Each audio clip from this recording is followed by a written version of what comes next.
আসসালামু আলাইকুম, স্বাগত জানাচ্ছি নির্বাচনী সংবাদে। শরীফ ওসমান হাদির উপর হামলা নিয়ে সিইসির বক্তব্য ভুল বুঝাবুঝি সৃষ্টি করায় নির্বাচন কমিশন ব্যাখ্যা দিয়েছে। ইসি জানিয়েছে, সিইসি বোঝাতে চেয়েছেন এই হামলা আসন্ন নির্বাচনকে বাধাগ্রস্ত করতে পারবে না। কমিশন ঘটনাটিকে সর্বোচ্চ গুরুত্ব দিয়ে আইনশৃঙ্খলা বাহিনীর সঙ্গে জরুরি বৈঠক করছে। হামলাকারীদের দ্রুত গ্রেফতারের নির্দেশও দেওয়া হয়েছে।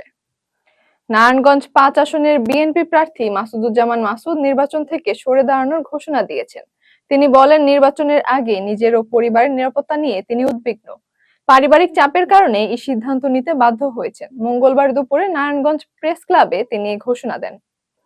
তথ্য উপদেষ্টা সৈয়দা রিজওয়ানা হাসান বলেছেন, ফেব্রুয়ারির নির্বাচন গণতন্ত্রকে শক্ত ভিত্তি দেবে। তিনি বলেন, এই নির্বাচন সরকারকে জনগণের কাছে জবাবদিহির আওতায় আনবে। সহিংস রাজনীতি ও হত্যাচেষ্টা গণতন্ত্রের পরিপন্থী বলে মন্তব্য করেন তিনি।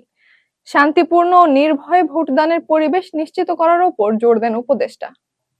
বিএনপি নেতা মির্জা আব্বাস বলেন, গোলাম আজম যদি জাতির শ্রেষ্ঠ সন্তান হন তবে মুক্তিযোদ্ধারা অপমানিত হন।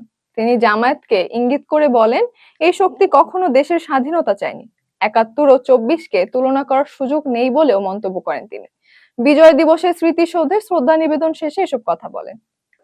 জাতীয় নাগরিক পার্টির আহ্বায়ক নাহিদ ইসলাম দাবি করেছেন, ফ্যাসিস্ট শক্তি নির্বাচন বানচালের চেষ্টা করছে। তিনি বলেন, হাদির উপর হামলার ঘটনায় এখনো দোষীরা গ্রেফতার হয়নি। সরকারের উপর আস্থা রেখে নিরাপত্তা নিশ্চিত হবে না বলেও মন্তব্য করেন তিনি।